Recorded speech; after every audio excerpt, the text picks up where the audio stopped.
Hi friends, welcome to not వైద్యం. ఈరోజు మనం పుచ్చు దంతాలను అందులో ఉన్నటువంటి క్రిములను శాశ్వతంగా నివారించే ఒక అద్భుతమైనటువంటి చిట్కా గురించి మీకు చెప్తా అండి.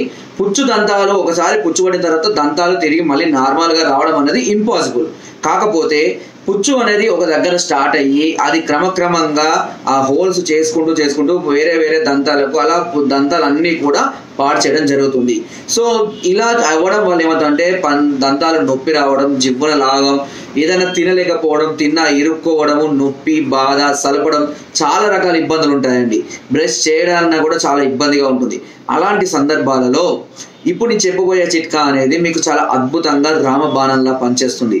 పుచ్చు దంతాలే కాదండి, పిప్పి పన్ను ఉన్నా సరే ఇది చాలా అద్భుతంగా పనిచేస్తుంది.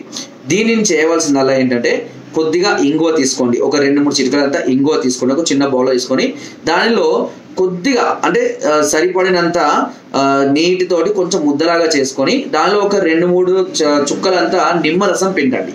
ఓకేనా? లేదా నీరు లేకుండా డైరెక్ట్ నిమ్మరసంతో అయినా సరే దీన్ని ముద్దలాగా చేసుకోండి. చేసుకొని మీకు పుచ్చు దంతాలు ఎక్కడైతే ఉన్నాయో అంటే ముద్దలాగా అయిన తర్వాత ఆ పుచ్చు దంతాల మీద ఇది పెట్టుకోవాలి.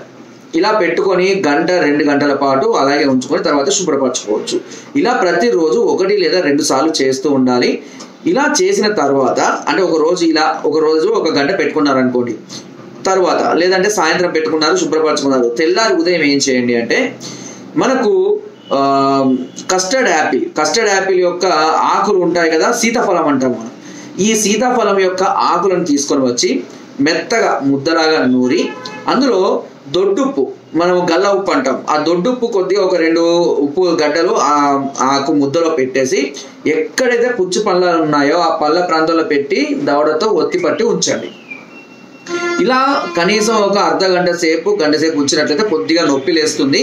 అక్కడ ఉన్న ప్రాంతం అంతా అది కురికి అక్కడ ఉన్నటువంటి క్రిములన్నిటినీ తీసేస్తుంది. ఇది మీకు నోటు నుండి చొల్లు కారేంత వరకు అలాగే ఉంచుకోవాలి.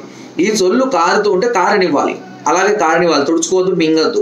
సో అలా కారడం వల్ల ఏమవుతుందంటే అక్కడ ఉన్నటువంటి క్రిములు, పుచ్చు ప్రాంతంలో ఉన్నటువంటి ఇన్ఫెక్షన్, బ్యాక్టీరియాలు అంతా కూడా ఆ చొల్లు ద్వారా ఆ పురుగులన్నీ చనిపోయి ఆ బయటికి వెళ్ళడం జరుగుతుంది.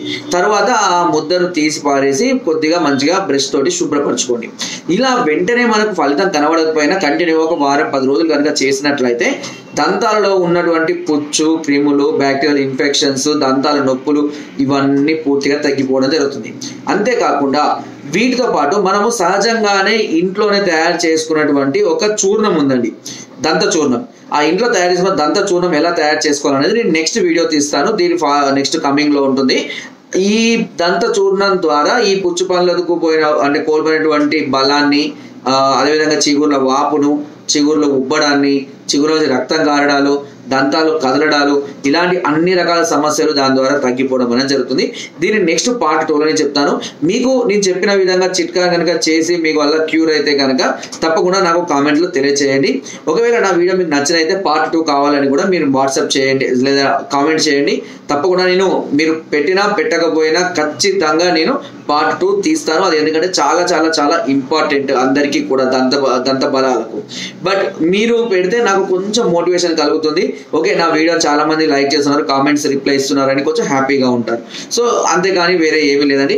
నా వీడియో కనుక మీకు నచ్చినట్టయితే ఒక లైక్ చేయండి, షేర్ చేయండి. ఇలాంటి మరిన్ని అద్భుతమైన వీడియోస్ కోసం మా ఛానల్ని సబ్స్క్రైబ్ చేయడం మాత్రం మర్చిపోవద్దు. చాలా మంది చూస్తున్నారు, సబ్స్క్రైబ్ చేయడం లేదు. మళ్ళీ ఇలాంటి వీడియోస్ మీకు దొరకవు, ఇలాంటి చిట్కాలు మీకు ఎక్కడ కనబడవు. దయచేసి సబ్స్క్రైబ్ చేసుకోండి. Thank you.